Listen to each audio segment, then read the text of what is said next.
não conheça ainda.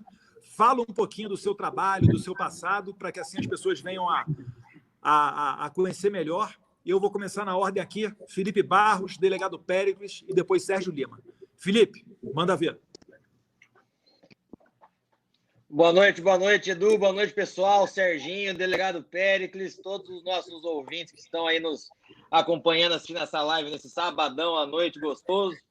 Para mim é uma honra estar aqui com vocês e é uma honra também fazer parte dessa história da construção do primeiro partido de direita, o partido do nosso presidente Bolsonaro, o partido que vai representar aí os anseios, que já representa os anseios da população brasileira. Então, como o Edu disse, eu sou o deputado federal Felipe Barros, sou de Londrina, Paraná. Comecei minha jornada como vereador aqui em Londrina.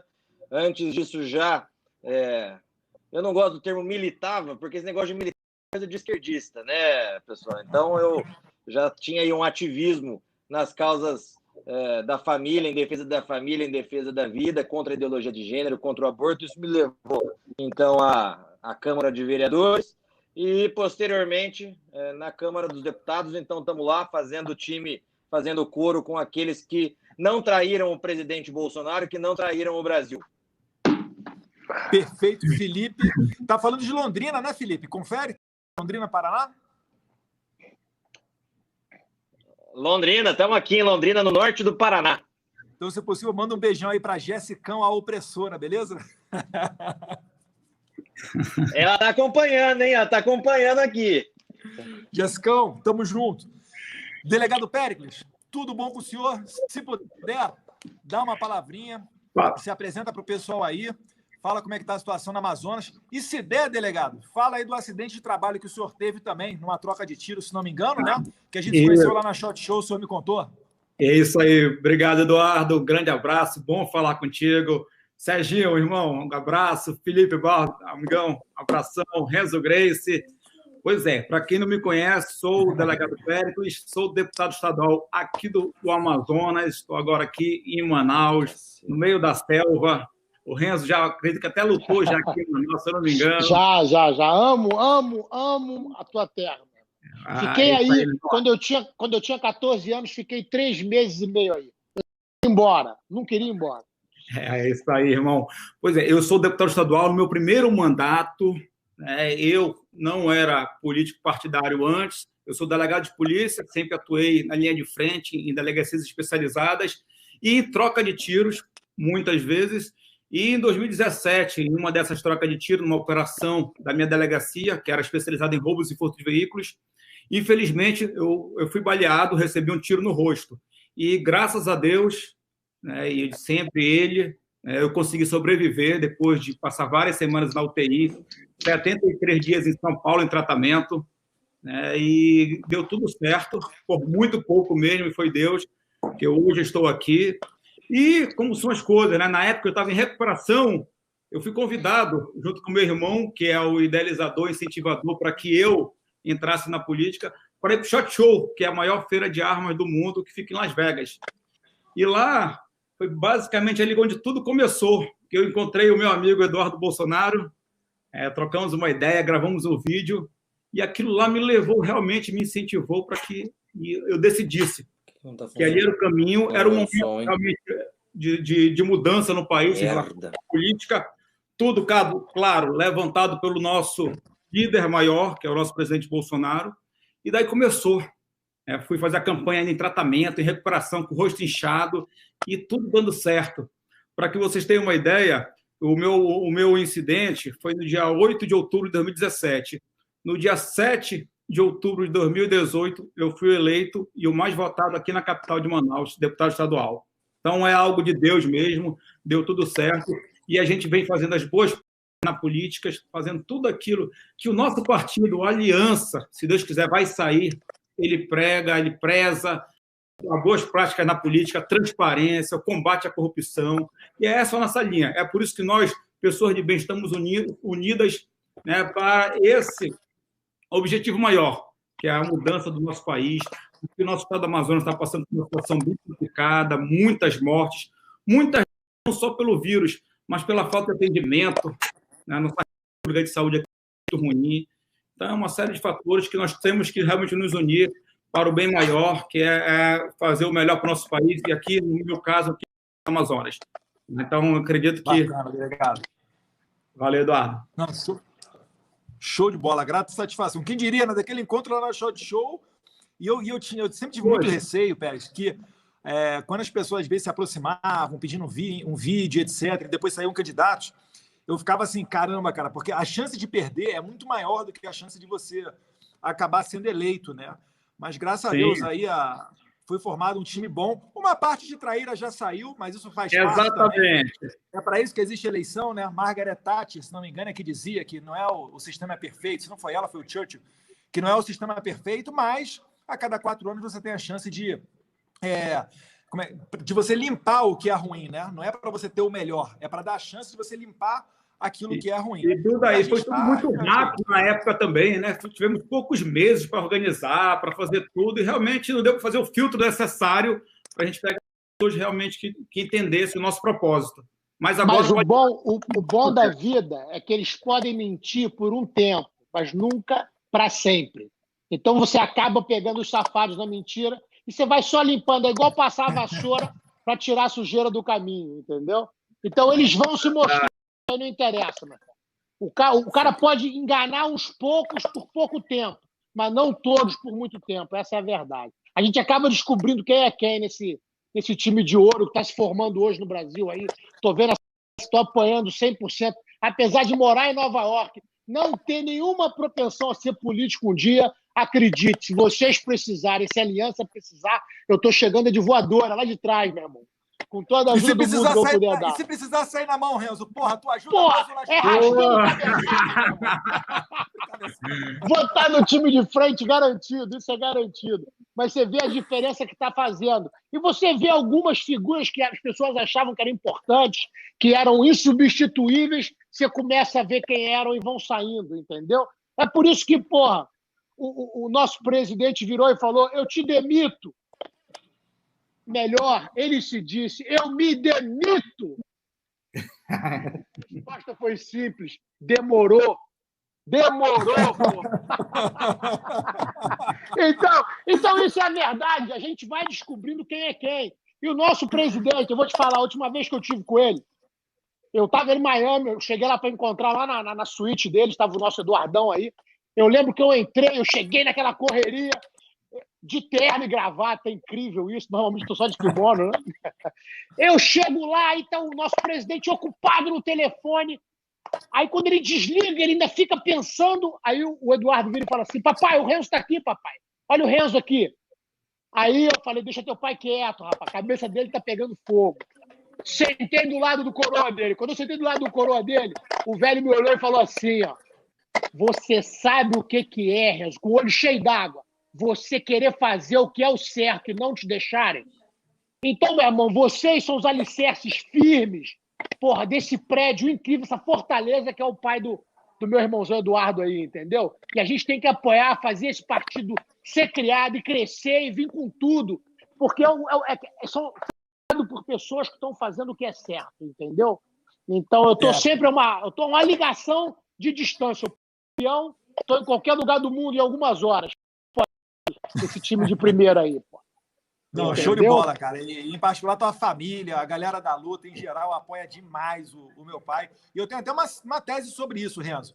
Que é o seguinte, quando o cara entra no tatame, ou quando o cara entra no octógono, num ringue, seja lá o que for, ele só tem 2 opções, irmão. Ou ele vai sair dali vencedor, colhendo os louros a glória da vitória, ou ele vai sair dali de cabeça baixada, derrotado. Não tem meio termo. Então, a galera normalmente, cara, é o corpo todo apoiando. Não tem em cima do muro. Todo mundo vestiu a camisa, na verdade. Cara, eu não conheço nenhum em cima do muro. Mas, deixa eu passar a palavra aqui para o Serginho. Mete bronca, Serginho. Que é publicitário aí do Aliança. E eu queria perguntar já de cara o seguinte, Serginho. Papo reto, quantas fichas tem? Como é que é esse processo? E por que esse negócio demora tanto, de negócio de colhe ficha, manda para não sei aonde, não sei o quê? Explica para a gente como é que funciona o processo, quanto de ficha que a gente já tem aí? Bom, diretamente, respondendo sua pergunta, todo mundo aí já me conhece, sou publicitário, trabalho há muito tempo, vendi agência, me apaixonei pela política desses caras que estão aí, que são caras que têm valor. Mas respondendo diretamente, Eduardo, que a gente tem pouco tempo aqui, a gente tem no sistema cadastrado 520 algumas fichas, tá? 521 mil fichas, tá? Fora isso, a gente também tem downloads, mais ou menos por volta de 200 mil fichas feitas download no site, tá? Do Aliança. E com isso, a gente também tem somado a esse número todo todas as fichas que foram feitas nos mutirões e também que foram feitas nos cartórios notariais do todo o Rio, e que ainda não chegaram para a gente, por uma série de motivos que a gente vai falar aqui, mas também por causa do Covid, né, que as pessoas não podem sair de casa para postar as fichas para a gente. Mas a gente tem bastante ficha. No sistema do TSE, a gente tem 100 mil fichas cadastradas, aproximadamente, um pouco mais de 100 mil fichas, só que 83% dessas fichas ainda não foram entregues no cartório eleitoral por causa do Covid que a gente está enfrentando hoje. E a gente já tem 11 mil fichas aptas, que a gente chama de aptas, que foram aprovadas no cartório eleitoral. E quantas que precisam no final? No finalmente lá, que subiu no TSE, fez o procedimento todo, o TSE deu ok, não sei o quê, a gente precisa de quantas? No final, nós precisamos de 491 mil fichas, tá? Aptas. Então, a gente está trabalhando bastante. Até aproveitar aqui e agradecer os 920 voluntários que nós temos espalhados pelo Brasil, nos ajudando. E nós temos aí 40 operadores voluntários também, cadastrando diariamente as fichas no sistema SAPF, que é o sistema do TSE. Com isso, a gente tem cadastrado aí, nos últimos dias, uma média de 10 a 11 mil fichas por dia. Então, a gente deu uma acelerada forte para que a gente possa, novamente, dar sequência na criação do Aliança aí, que, durante esse susto da pandemia, a gente deu uma pausa para entender como é que a gente ia voltar a trabalhar firme, né? E, inclusive, só para deixar claro, né, esse procedimento, ele não foi acelerado, porque até o começo de abril, se o Aliança fosse registrado, ele participaria das eleições de 2020. E não era o nosso propósito. Por quê? Porque seria uma janela, um tempo muito curto. E a gente não conseguiria fazer um filtro, uma seleção, né, para evitar caroneiro, gente ficha suja, gente que não é compatível com as nossas ideias de defesa da família. Você está falando do Whitson e do Dória? Tem um monte, filho, tem um monte. A lista é grande. Tu já viu isso, Renzo? Você já viu, Renzo? Um cara fala que é Bolsonaro na eleição, e quando passa a eleição, o cara fala que não é Bolsonaro. Isso não existe, rapaz. Isso aí não precisa falar mais nada, já disse quem é. Você sabe que ele me ligou querendo encontrar com o Sheikh Tarnum, que você conheceu lá em Abu Dhabi. Eles estavam lá. Quem? O Dória. Aí a minha pergunta. A minha pergunta foi simples. Deixa eu te contar isso. Eu só virei e falei para ele o seguinte: você é do lado do Bolsonaro? Aí ele virou e falou para mim assim: não, na verdade, eu sou neutro. Eu falei, campeão, nessa guerra não tem em cima do muro. Ou tu tá a favor ou tu tá contra, meu filho. Então dá licença se encontrar com ele. Liguei pro príncipe e falei com ele. Não pode encontrar o governador de São Paulo de jeito nenhum. Tenho certeza que eles não se encontram. Mas o Renzo, cara, ele é tipo embaixador lá do Brasil, no Emirados Árabes Unidos. Enfim, o cara, porra, com todo respeito ao nosso embaixador lá, a igreja, que faz um bom trabalho, mas é que o Renzo chega lá, ele tem uma moral absurda, cara. Ele circula no meio da família real, conhece os sheiks, porra, treinou com os caras, enfim. Dei aula para eles, a gente colocou o jiu-jitsu lá. Hoje tem mais de 1.000 brasileiros dando aula, eles vão contratar mais 600 para dar aula lá, para serem professores. Tem, Renzo, lá nas escolas é obrigado o jiu-jitsu, lá tem aula. Tanto nas escolas como na polícia e no exército. Isso. Agora passou-se uma lei, vai ser mandatório. Eles estão contratando mais 600 brasileiros para dar aula de jiu-jitsu lá para o Exército e para a Polícia. Show, hein? Quer dizer, está fazendo um sucesso incrível. E eles estão apaixonados. O Eduardão conheceu ele, viu o amor que ele tem pelos brasileiros e pelo Brasil. No final da reunião, o Eduardo olhou para mim e falou assim: é um lugar que a gente é muito bem tratado. Esse cara é um santo. O que ele quer fazer pelo Brasil, ninguém jamais queria fazer. Eu falei: você entendeu? É só porque é o teu pai e vocês que eu estou fazendo isso. Pô. Entendeu? E a gente teve lá. Foi o maior sucesso lá.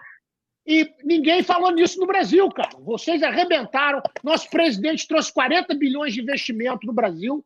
E ninguém foi, não vi isso na imprensa, não vi isso em lugar nenhum, pô. Não, é porque a imprensa estava se ocupando de falar que o porteiro do condomínio de Jair Bolsonaro recebeu o suposto assassino da Marielle e o filho do Bolsonaro estava pegando foi nessa época, exatamente. A filha do cara, e o bagulho foi um crioulo doido, e dane-se aí os 40 bilhões de dólares, aí, de reais, que vai para a ferrovia. Enfim, a imprensa incrível. Aqui é um Mas, Renzo, deixa eu te dar um mata-leão, senão você não vai parar de falar. Só vou calar a boca. Só mais uma coisa, me calar a boca. Só me calar a boca. Mas pelo menos fiquei sabendo que o teu irmão mais novo é um perigo em Minas, hein? A Globo pelo menos disse isso, rapaz. Deixa quieto. Mete bronca, irmão, mete bronca. Felipe, mudando um pouquinho de assunto, te perguntar.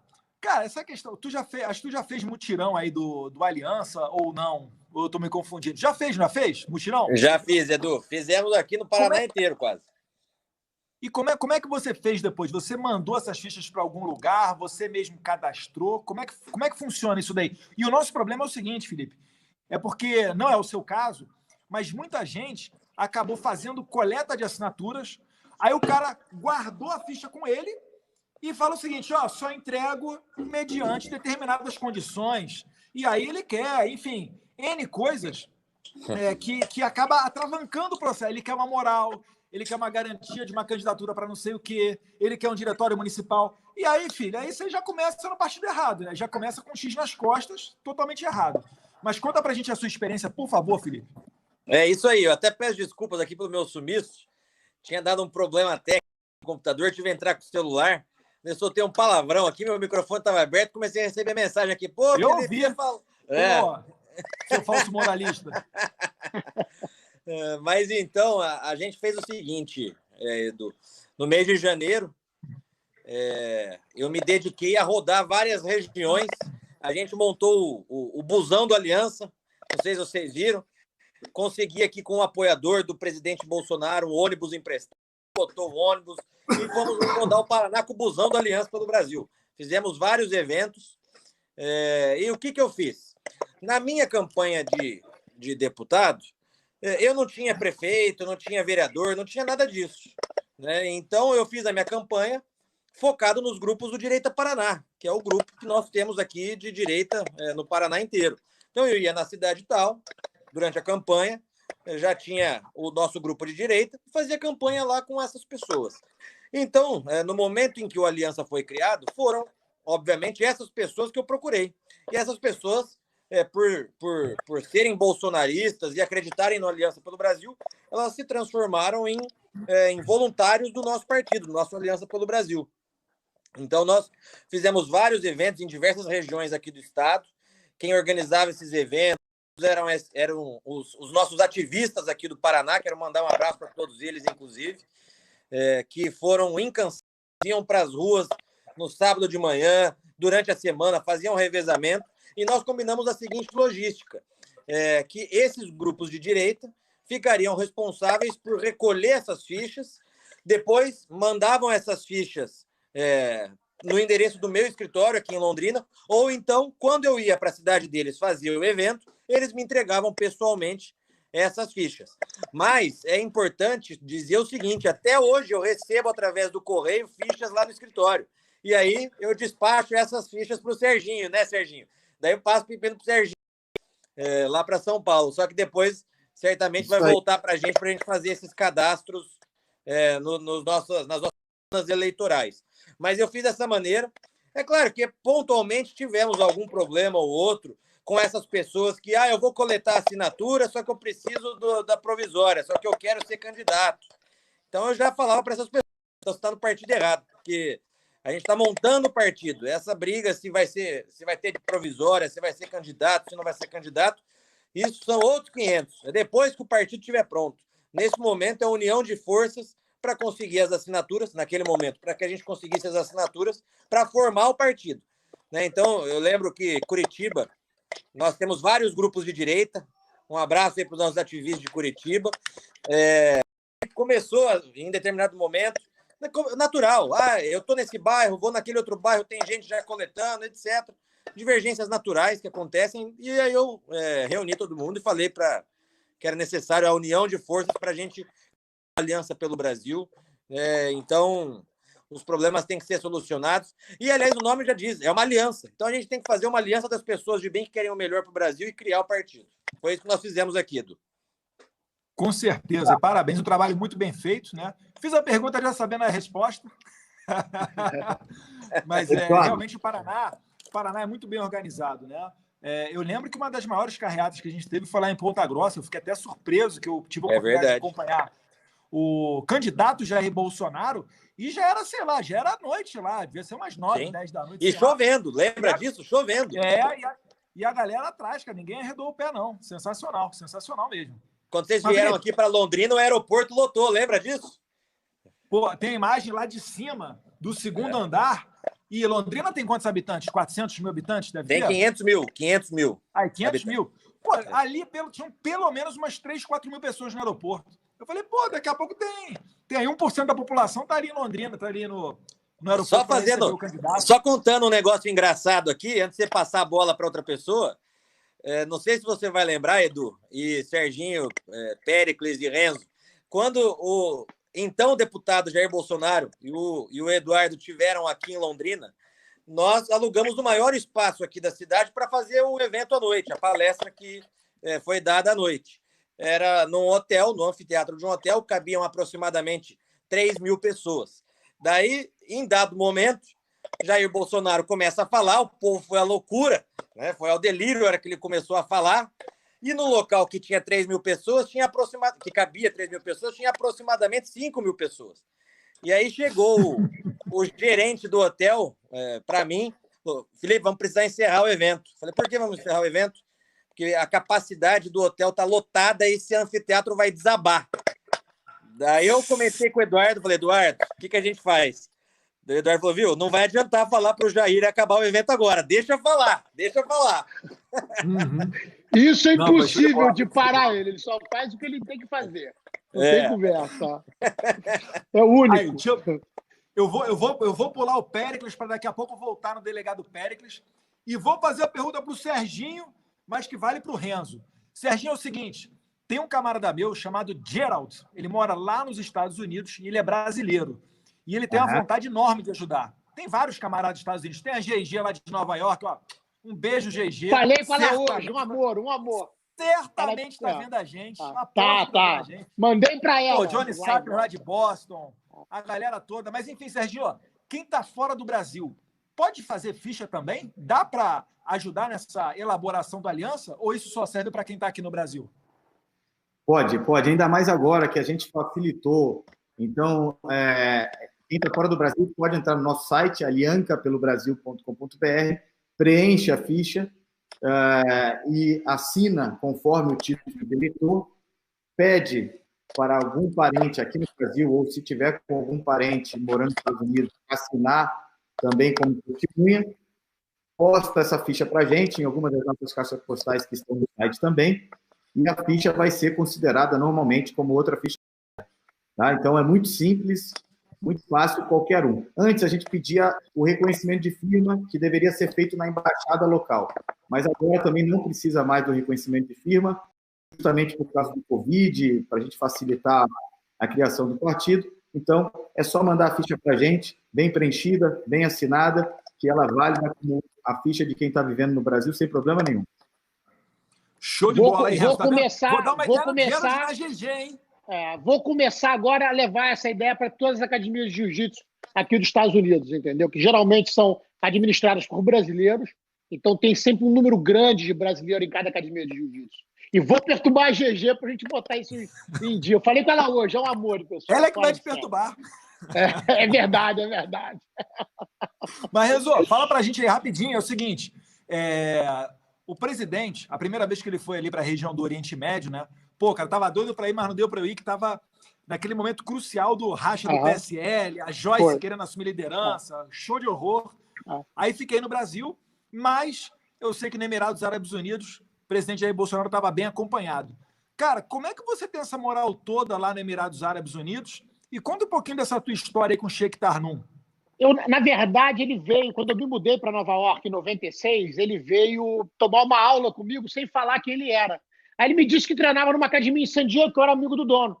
Quando ele chegou, eu falei, meu irmão, aqui você não paga nada. Pega. Não, mas eu quero um kimono. Eu falei, é um presente meu. Você veio de um cara que cresceu comigo, você é como se fosse meu aluno, não se preocupe.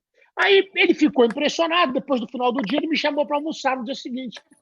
Aí fui almoçar com ele, no final achei que o hotel era uma porcaria, o hotel estava vazio, era no hotel, no centro de Manhattan. Aí empurrei as cadeiras para o lado, dei um treino com ele no restaurante. Quando terminou, né, eu falei, você vai perder teu voo. Ele falou, Renzo, não se preocupa que o Boeing é meu, eles não vão embora sem eu estar dentro, não. Aí que ele me falou, era um príncipe, e me convidou para conhecer o país deles. Isso foi em 96. E eu fiquei amigo de toda a cúpula da família real que administra o governo. Entendeu? Quer dizer, o ruler hoje de Abu Dhabi, eu adoro ele, é como se fosse um irmão mais velho meu. Entendeu? A gente ficava lá treinando jiu-jitsu na casa deles, e na piscina o dia inteiro, um calor miserável, a gente ia andar de cavalo. Fiz corridas de cavalo lá em Abu Dhabi. Fui o primeiro brasileiro a chegar entre os 10 finalistas, em 128 quilômetros de corrida de cavalo no deserto, com 56 graus de temperatura. Pô, perdeu a virgindade, hein? Pô, meu amigo, virgindade, doía órgãos de dentro do corpo. Pô, o pessoal geralmente se preocupa com a bunda, que vai doer no cavalo. Meu amigo, dói o teu fígado, dói o teu rim, dói tudo que você tem. Mas foi uma... E aquilo, eles respeitam muito aquilo. E eu fiz 4 corridas e terminei as 4. Entendeu? E isso não tinha estrangeiro que tinha feito isso ainda. Aí eles ficaram impressionadíssimos nesse cara. Eu falei, enquanto o cavalo me carregar, não foi eu carregando o cavalo, eu garanto que eu chego no final. E foi o que aconteceu. Eles ficaram... E eu fiquei como se fosse família. Nessa vez que eu fui com o seu pai, o corpo diplomático, por algum motivo, tirou o meu nome da lista dos convidados. Aí me falaram que eu não podia ir, né, de terno e gravata. Pô, cheguei lá vestido de árabe, né, meu irmão? Com a roupa inteira. Aí eu não sabia, mas por lei, um estrangeiro não pode usar aquela roupa dentro do Palácio Imperial. Aí foram falar com o rei. O Renzo está com essa roupa e ele é estrangeiro, é ilegal. O que a gente faz? Ele falou, pega a roupa do meu irmão ali de ouro e coloca nele agora. Manda ele vestir. Aquela roupa de ouro quer dizer que você é da família real e para você vestir ela, você tem que ser importante para o governo. Então ele falou, não, bota... Do contrário, você usa no braço. Ele falou, não, veste nele, que ele é parte da nossa família, entendeu? E ele é um cara, é o governo mais incrível que eu já vi. A maneira que eles fazem tudo pelo país e pelo povo. Se você chegar lá para falar mal dele, você é linchado. E quando eu conheci o teu pai, eu vi igual. Eu falei, olha a versão brasileira desse governante. Esse cara tem... Quando eu conheci teu pai, eu já vi isso na hora. Entendeu? Eu falei, eles têm que se conhecer. E eles adoraram o teu pai. Pô, teu pai sempre durou sério. Eu tive que entrar lá dentro e fazer meia dúzia de brincadeira. Pra rirem um pouco, né? Aí o rei, quando me viu vestido de árabe, me levantou. Renzo, eu não gosto de você, eu te amo, você é parte da nossa família. É sempre bom te ver aqui. Entendeu? Show de bola, eu vou melhorar. Eles retiraram o visto para os brasileiros irem para os Emirados. Agora os brasileiros podem abrir uma firma lá e dar um visto de trabalho para eles mesmos. Fizeram um hub para o Brasil poder invadir o resto do mundo. O Oriente Médio, a Ásia. E a relação está tão boa. Quando eu estava presidindo a CREDEM, a Comissão de Relações Exteriores e Defesa Nacional, a gente conseguiu aprovar ali o acordo anti-bitributação Brasil e Emirados Árabes Unidos. Que depois isso foi incrível. Na Câmara. Lindo. E isso daí, cara, vai dar um boom ainda maior nesse hub que é o Emirados Árabes para os produtos brasileiros, né? Então, a empresa brasileira tem uma facilidade maior para abrir lá e ganhar aquele mercado, ganhar aquela região do mundo. Porque uma coisa é o produto brasileiro chegar lá na Geórgia, no Vietnã, poxa, em Omã, Outra coisa é ele chegar através dos Emirados Árabes Unidos, que já conhece aqueles caminhos todos. Facilitou, eles têm escritórios em todos esses países, na verdade. Eles têm já uma... Ele virou para mim outro dia e falou assim, Renzo, como é que está o preço do carro no Brasil? Aí eu falei, é um pouco alto comparado com o resto do mundo. Ele falou, a gente tem que fazer um acordo entre os dois países, que eu estou fazendo uma fábrica aqui que eu vou fazer 16 mil carros elétricos e 18 mil normais por ano. E eu vendo tudo pelo Brasil pelo preço de custo. O que me custar é deles. Para o brasileiro ter um carro de qualidade bom por um preço justo. Virou e falou isso para mim no jantar. Vamos bater um papo depois. Sem dúvida nenhuma. Eu falei na hora, eu falei, caramba. Ele falou, vou começar com 34 mil carros por ano. Entendeu? Então, pô, vai ser... Ele me deu uma casa lá agora. Tá querendo que eu fique lá com eles, morando lá um pouco. Porra, tu já ganhou um castelo. Isso aí, o culpado disso tudo é teu pai. Eu achei que eu não tinha que trabalhar mais na minha vida. Só que eu fui acreditar, rapaz, nesse cara, dessa alma fantástica que está tomando conta do nosso país, dessa família linda, que eu falei, meu irmão, vou voltar a trabalhar, viu, rapaz? Porra. Tranquilo, show de bola, Renzo. Parei. Dei até uma parada de parar de bater nos outros. Isso é chato, cara. Obrigado, Eduardão. Tiro, porrada. Delegado Péricles, explica pra gente aqui. Irmão. O Renzo falou da questão da produção de automóveis, etc. E eu logo, lembrei da Zona Franca de Manaus, né? Que muitas das vezes é melhor você pegar um voo de Manaus para ir para Miami do que pegar um voo de Manaus e ir para o sul do Brasil, por exemplo, né? Então dá para a gente avançar nessa área. Como é que está essa questão aí da Zona Franca, né? A questão dos empregos, o confinamento no Amazonas? Fala um pouquinho para nós aqui, porque aqui, normalmente, o pessoal aqui vive muito na região sudeste, Rio de Janeiro, região sul, São Paulo. Como é que está aí no norte do Brasil essa questão do corona e a questão dos empregos, Zona Franca de Manaus? Na verdade, o que você falou é uma realidade. Aqui nós levamos 4 horas e meia para chegar no voo direto para Miami. E para ir para Porto Alegre, nós temos que ir para São Paulo, fazer uma conexão que demora em torno de 6 a 7 horas. Então, é bem mais fácil realmente chegar em Miami. Eduardo, em relação à Zona Franca de Manaus, né, aqui a produção agora está um pouco parada, tendo em vista esse momento de pandemia. A economia aqui de Manaus e do Amazonas gira muito em torno da nossa Zona Franca de Manaus. O orçamento, aqui, a arrecadação econômica aqui do Amazonas, 80% se concentra aqui em Manaus. A fábrica de 2 rodas é uma das maiores empresas que nós temos aqui, é a Motor Honda de Manaus, né, que gira em torno de 6 a 7 mil empregos. Entendeu? Temos a Samsung e outras empresas aqui. Quem não conhece Manaus, até convido a todos que ainda não conhecem, venham ver a nossa realidade, as TVs, os aparelhos celulares, tudo que vocês... A maioria das coisas eletrônicas que vocês têm em casa, boa parte é produzida aqui em Manaus, né? E nesse momento em que passamos de pandemia, deu uma queda e muito a questão de elevar o desemprego de Manaus. Para você ter uma ideia, a Zona Franca de Manaus, ela diretamente gera cerca de 80 mil empregos e indiretamente mais de 500 mil.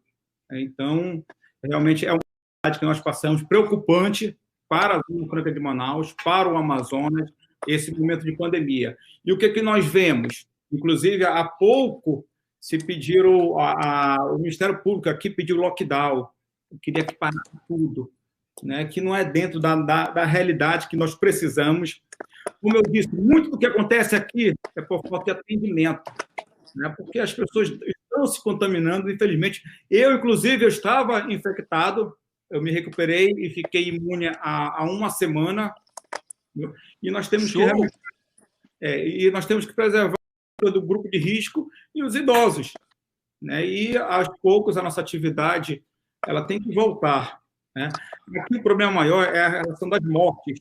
Para você ter uma ideia, a média no Brasil é 6% a mortalidade, a taxa de mortalidade.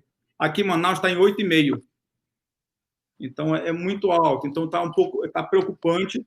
E a ideia, realmente, para que vocês tenham uma ideia, os casos confirmados aqui em Manaus são 10.727 e temos hoje registrado 874 mortes. Então, realmente, o número de mortes está acima dos outros estados. E isso, Entendi.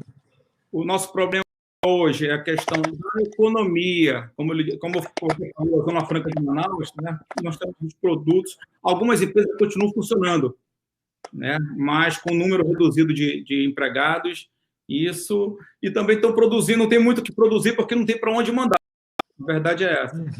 Então, uma certa preocupação em relação a isso. Porque não é só o Brasil que acaba entrando nesse resfriamento econômico, né? Certamente, os países vizinhos aqui, até na América do Norte, também estão vivendo a mesma dificuldade econômica. E eu fico me perguntando o seguinte, porque às vezes as pessoas falam, não, lockdown, por exemplo, no meu estado em São Paulo, o governador João Dória já botou lá, fechou a avenida, né? Botou carro, caminhão, gelo baiano, que a gente fala, né? O prefeito Bruno Covas estava soldando porta de estabelecimento comercial. O prefeito Bruno Covas acabou de colocar um rodízio de 50% dos carros em São Paulo. Então, quem tem placa par só circula de carro nos dias pares e quem tem placa final ímpar só circula de carro nos dias ímpares. Isso daí, sem qualquer tipo de comprovação científica, né? Recentemente, a gente viu do governador de Nova York, Andrew Cuomo, em que ele fala, olha, das que estão no hospital, a gente foi coletar as informações, 66% delas, né, no hospital, elas estavam em casa, respeitando o confinamento, né, fazendo isolamento social e etc. Então, qual é a dúvida que resta? Qual é a dúvida que fica? Né? Até onde é eficiente esse lockdown, esse confinamento, etc. Porque, ao que parece, a pandemia está seguindo a sua curva natural. Ela vai atingir um máximo de mais ou menos 70% de pessoas infectadas para depois cair no declínio. Né? É mais ou menos isso daí que é o esperado de uma epidemia ou de uma pandemia. Né? Exatamente. Aqui o problema se agravou porque a nossa rede pública de saúde ela já era precária, é horrível. Então, a gente praticamente já iniciou, digamos, no caos, né? Que as pessoas não eram atendidas. Para você ter uma ideia, as pessoas procuravam atendimento médico, o médico prescrevia a medicação, não tinha onde comprar, a pessoa voltava para casa, piorava, e quando já voltava para o hospital, era em estado crítico. E muitas das vezes não tinha leito para ela. E aí as coisas foram se agravando, isso desde o início, foi se agravando. Graças a Deus que o governo federal, né, o presidente Bolsonaro, que tem um carinho imenso aqui pelo estado do Amazonas, está dando muito apoio aqui ao estado, né, já trouxe, você tem uma ideia, mais de 80 respiradores, 267 profissionais de saúde chegaram semana passada aqui, né, porque nós estamos com um grande problema de profissionais de saúde infectados saindo do fronte ali, nas unidades de saúde. Então, o governo federal, por exemplo, está dando a mão amiga, como sempre deu aqui ao Amazonas, ele tem realmente um carinho muito grande por nós aqui, entendeu? E a gente está tentando equilibrar as coisas, porque realmente o número de mortes é o que mais me preocupa aqui no Amazonas, é muito alto. E falando em região norte, vale lembrar, né? É o estado que proporcionalmente mais votou no presidente Jair Bolsonaro, sabia? Para você ver que o norte aí marca a presença. E sim, Roraima, junto do Sul, foram os estados que mais votaram no não naquele referendo de 2005 sobre armas de fogo, dizendo que não era para proibir a comercialização de armas e munições. Então, olha só, pessoal, indo para o final aqui, vou encaminhar aqui agora para o Felipe, depois Serginho, e finaliza com o Renzo. Que se eu botar o Renzo aqui no meio da história agora, essa live vai parar lá mesmo. Vou ficar quieto, não se preocupe. A cabeça está formigando, mas eu fico quieto. Felipe, fala para a gente aqui rapidinho, como é que essa história aí da CPMI das fake news e como é que tem sido o posicionamento dos deputados ligados, né, ao presidente Jair Bolsonaro. Eu vi que a Bia Kicis entrou com uma ação pedindo afastamento do presidente, senador Ângelo e da Lídice da Mata, que é a relatora. Como é que tem funcionado aquilo ali? Você continua na comissão? Como é que foi a líder Joyce para cima de você aí no PSL? Desde o começo que essa CPMI foi criada, eu estava resgatando esses dias, logo que a CPMI foi criada, eu já falava o seguinte, que ela ia servir para duas coisas. A primeira delas, o primeiro objetivo dessa CPMI foi, certamente, a censura da população que hoje utiliza da internet livremente. A gente sabe que se a gente depender da grande mídia, a gente está ferrado. E a gente sabe que, graças à internet, isso nos proporcionou a circulação de ideias liberais, de ideias conservadoras. Isso, a internet nos ajudou a combater as fake news propagadas pela grande mídia, inclusive na própria campanha de Jair Bolsonaro, que ele, sim, foi a maior vítima de fake news de toda essa história, desde o período pré-eleição, inclusive. Então, o primeiro objetivo da CPMI, a censura da população que se utiliza hoje da internet, e é isso que nós estamos vendo. Os deputados na CPMI fazendo um requerimento para convocar o fulano que se posicionou, que xingou determinado político no Twitter. Convocar o dono do site que divulga a sua opinião no site. Ou seja, uma censura. Uma censura. O segundo objetivo da CPMI, certamente, e eu tenho falado isso, que é basicamente a regulamentação da imprensa. O PT sempre tentou fazer isso, não conseguiu. Na época, aliás, eles conseguiram a famigerada regulamentação da mídia, o PT, pagando, né, liberando bilhões e bilhões de reais do nosso dinheiro de verba de publicidade para as emissoras, fazendo com que as emissoras falassem só aquilo que o PT queria. Mas a regulamentação da imprensa é um projeto antigo do Partido dos Trabalhadores e do pessoal da esquerda como um todo, e eles abertamente dizem sobre isso. Então, essa CPMI, na prática, é só para esses dois objetivos, fazendo com que a militância do Bolsonaro fique desestimulada, não use mais a internet, e também gerando um clima, como aconteceu nos Estados Unidos na campanha do Trump, dizendo que o Jair Bolsonaro só foi eleito graças a fake news. A história se repete. O que aconteceu nos Estados Unidos, eles estão fazendo aqui. A esquerda brasileira deveria ser, ao menos, um pouquinho mais criativa, mas não é. Estão fazendo exatamente...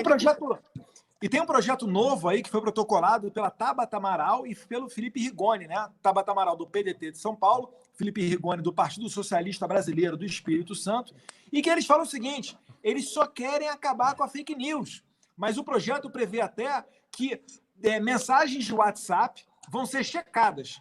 E se o checador lá disser que aquilo ali é fake news, vai ser dita uma mensagem para você não acreditar naquela mensagem disparada pelo WhatsApp de outra pessoa. Enfim, um samba do crioulo doido que, no final das contas, visa o quê? Censura você de ter a sua liberdade de informação. São os filhos do Lehman, né? São os filhos do Lehman no Congresso Nacional que estão dando a censura da população. Por quê? Porque cada vez mais as pessoas estão sabendo da postura política do Lehman, inclusive, e dos seus afiliados dentro do Congresso Nacional, né? Tabata Amaral, Rigoni e alguns outros que estão lá dentro. Então, essa CPMI, Edu, foi criada para isso.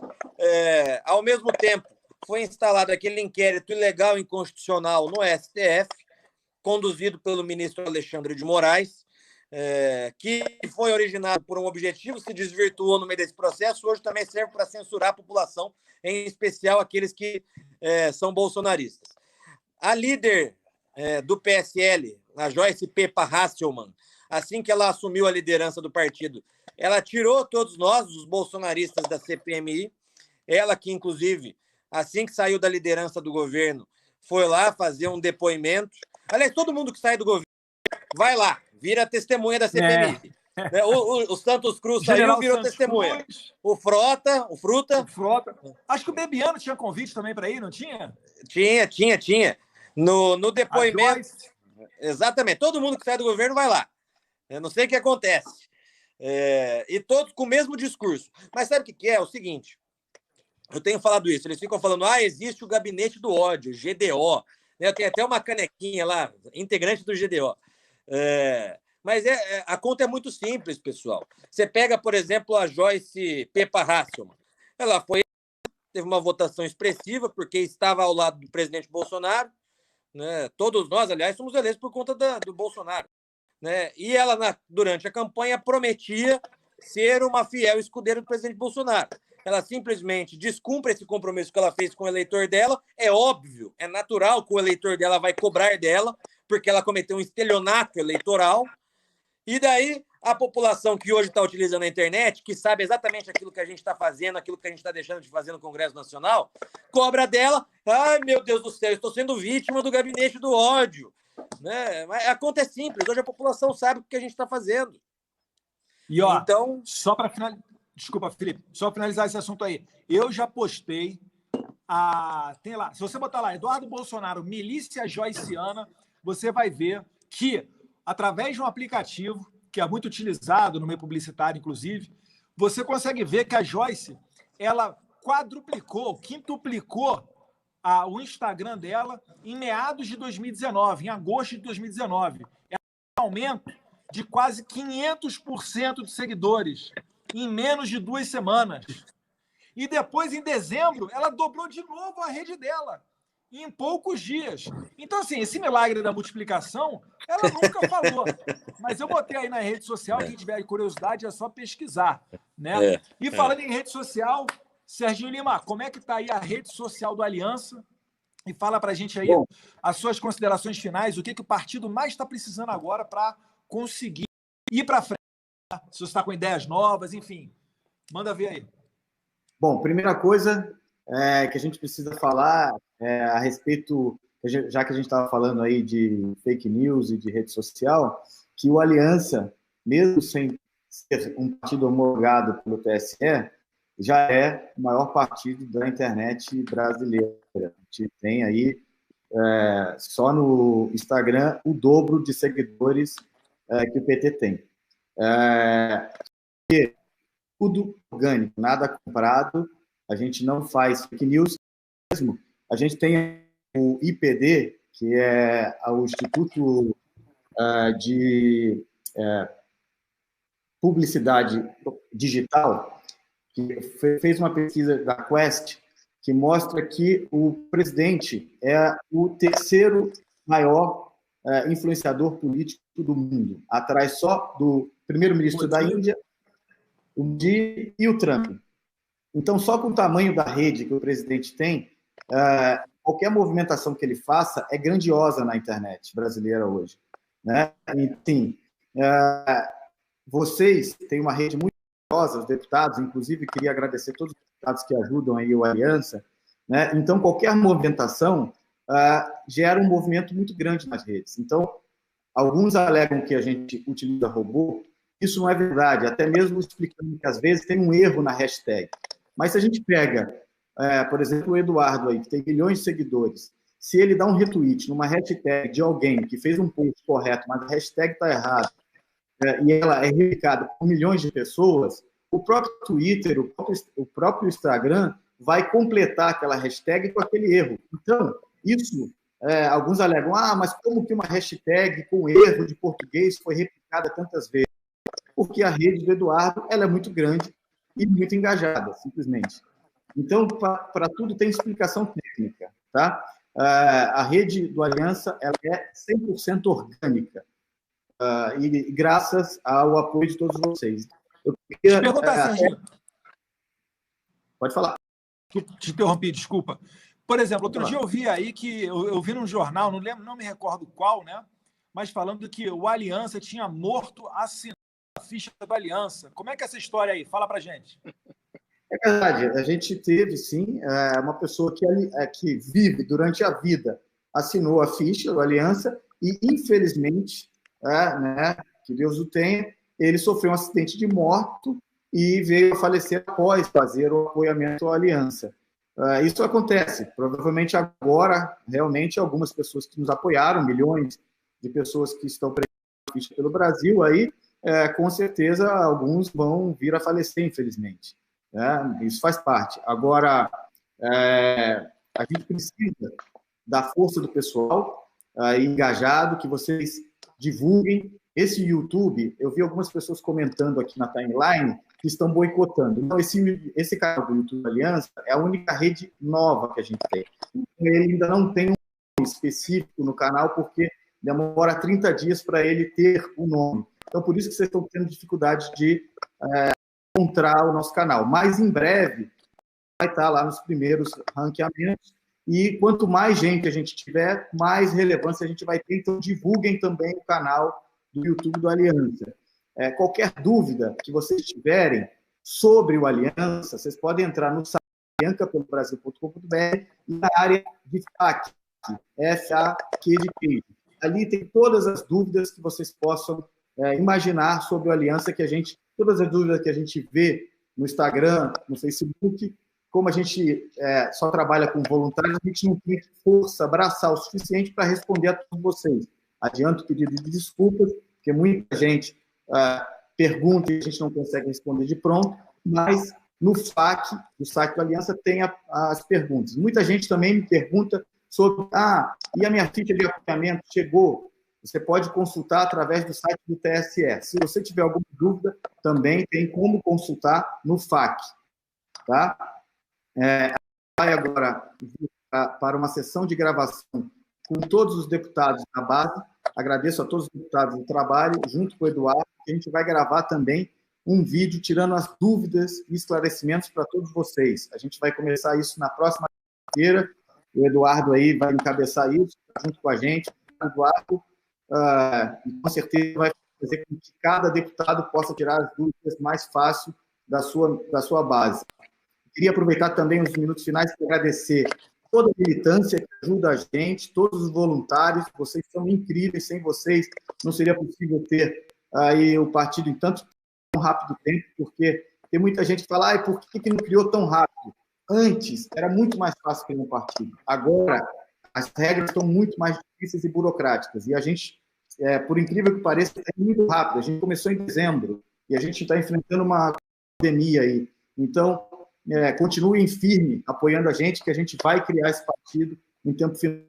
Só queria finalizar, Eduardo, parabenizando aí amanhã todas as... Quer bater o recorde do Renzo Gracie, né, porra? Ficou com inveja. Não, parabenizar todas as mamães, as minhas mamães da minha vida, a Heloísa, a Rogéria, a Michele, a todas as mamães do Brasil aí, que Deus os abençoe, e deixar uma mensagem só aí, que Isaías 43:2, que é: quando passares pelas águas, estarei contigo, e quando passares pelos rios, eles não te submergerão. Quando passares pelo fogo, não te queimarás, nem a chama arderá em ti. Então, estamos com Deus, vamos vencer juntos, tanto a direita quanto o primeiro partido de direita conservadora do Brasil. Obrigado pela oportunidade. Show de bola, Serginho, bacana demais.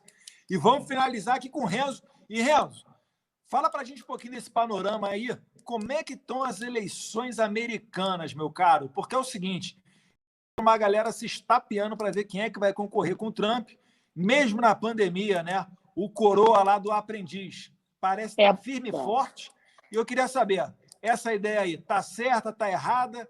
E quem é que tá pintando aí para concorrer com o Trump nessas eleições que vão ocorrer? Na verdade, vão ocorrer no mês de novembro, eu acredito, mas não vejo ninguém competindo com ele. Quer dizer, todo mundo que quis largar nessa corrida acabou ficando para trás e sendo considerado uma decepção, entendeu? Quer dizer, até agora, eu acredito que estão criando um problema, uma pandemia muito maior, exatamente como a gente acreditava que estava acontecendo no Brasil um pouco também, uma forma de atacar o que eu vi acontecer na Sérvia também. Quer dizer, todos os presidentes que seguem esse rumo, tipo o Trump, teu pai, o presidente da Sérvia, a esquerda vem com uma loucura que é um negócio incrível de atacar e de tentar desestabilizar a economia do país e a maneira deles administrarem. Entendeu? Mas eu não vejo ninguém competindo com o Trump, não, da mesma forma que eu não vejo ninguém competindo com teu pai. Chegou a hora de fazer o que é certo. Tem uns negócios até estranhos, né? Às vezes eu vejo assim notícia falando: a popularidade do Bolsonaro caiu, o Moro saiu, agora acabou o Bolsonaro. Aí, às vezes, eu vejo umas outras pesquisas também falando que se a eleição fosse hoje, Bolsonaro estava reeleito. É um negócio meio de maluco isso, né, pessoal? Porque a nossa imprensa tem uma verdade, Eduardo. A nossa imprensa é tão honesta e tão eficiente e tão boa que se a gente pagar ela com dinheiro público, talvez ela fale até a verdade, né? Isso aqui é o lado duro do negócio, né? Se a gente pegar o dinheiro do contribuinte e dar para eles, eles vão falar a verdade. Então, eles vão jogar isso. É o que o nosso governador estava falando ali antes, de Londrina, que a internet foi a melhor coisa que aconteceu. Botou no nível e agora você sabe, você tem acesso. Entendeu? Você faz um Google, você vai buscar, você vai achar a resposta para as suas perguntas. Você sabe quem é quem agora. Ô, Renzo! O Entendeu? Governador. E quanto mais a grande mídia bate, mais o Jair cresce. É igual massa de pão. Meu amigo, o bom lutador não é o que não apanha, não. É o que aguenta apanhar mais tempo que os outros, rapaz. Isso achando ó, quando era moleque. Londrina, essa área do sul ali, eu vou lá desde 1985. Minha família se mudou para lá, apaixonada, porque eu levei eles lá, eu tenho tios e primos morando aí, e sempre vi que esse povo do sul está sempre à frente, sempre trabalhando, sempre buscando, e vocês estão mostrando que não estão errados, entendeu? Que país lindo, que povo lindo, orgulhoso de ter vocês como parte do Brasil, viu?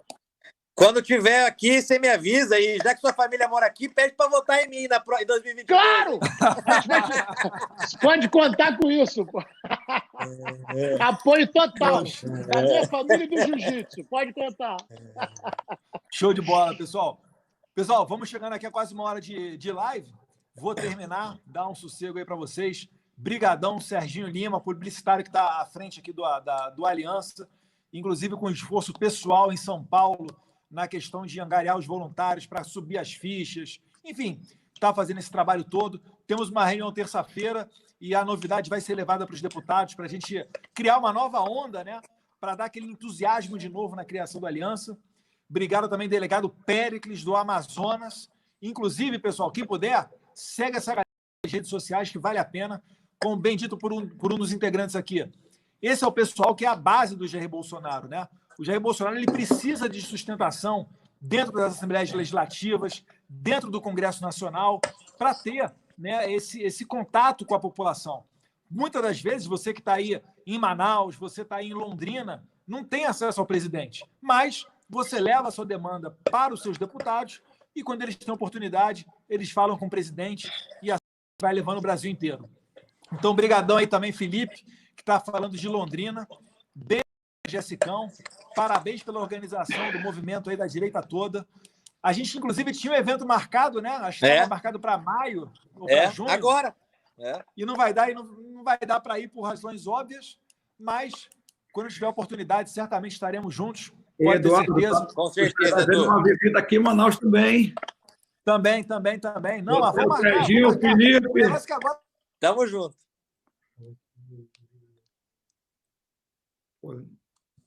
Pô, Travou? Travou aí? É Eduardo que travou aí. Ó, Felipe, vou te falar o seguinte, meu irmão. Eu sei que você é deputado federal, mas eu fiz o mesmo erro uma vez com uma pessoa, há muitos anos atrás, eu chamei ele de governador. Ele falou, não, sou prefeito. Eu falei, meu governador. Então fica a dica aí, só para você saber. Isso há muitos anos atrás, eu devia ter uns 20 anos de idade. E quando eu conheci, eu falei isso, e ele virou governador do estado do Rio de Janeiro. Amém. Então, continua trabalhando duro, e, porra, daqui a uns anos a gente ri disso de novo, viu?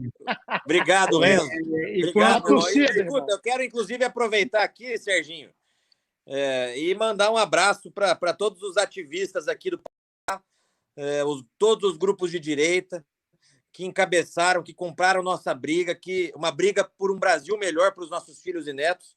Então, para todos os grupos de direita, agradecer também, em especial, a minha equipe Londrina, que está escaneando ficha por ficha, do João e da Elaine, dando esse trabalho, fazendo acontecer o nosso partido. Para mim é uma honra ter participado dessa live com vocês, pessoal. Prazer é nosso, obrigado, irmãozão. Obrigado, delegado Pérez. Felipe, prazer aí, trabalhar junto. E eu fiz questão que você estivesse nessa live, cara, porque você é um herói e o Brasil, o brasileiro, está precisando de heróis, cara. Muito obrigado. Nós somos, todos nós. Estamos juntos, essa briga é nossa, rapaz. Pode contar comigo sempre. É isso, tá bom? Feliz Dia da Mãe, feliz Dia das Mães para todas essas mães do Brasil e para a mãe de vocês, irmão. Valeu, obrigado, gente. Valeu, Renzo. Um abração, irmão. Agora eu vou assistir o UFC, pô. O nosso jacaré saiu. Tá fora, mas vamos ali torcer. Ele tá boa hoje. Agora é hora do pau comer. Vou correr lá. Valeu, rapaziada. Abraço. Bianca pelo Brasil.com.br, pessoal. Baixa a ficha lá. A gente espera vocês. Estou baixando hoje já.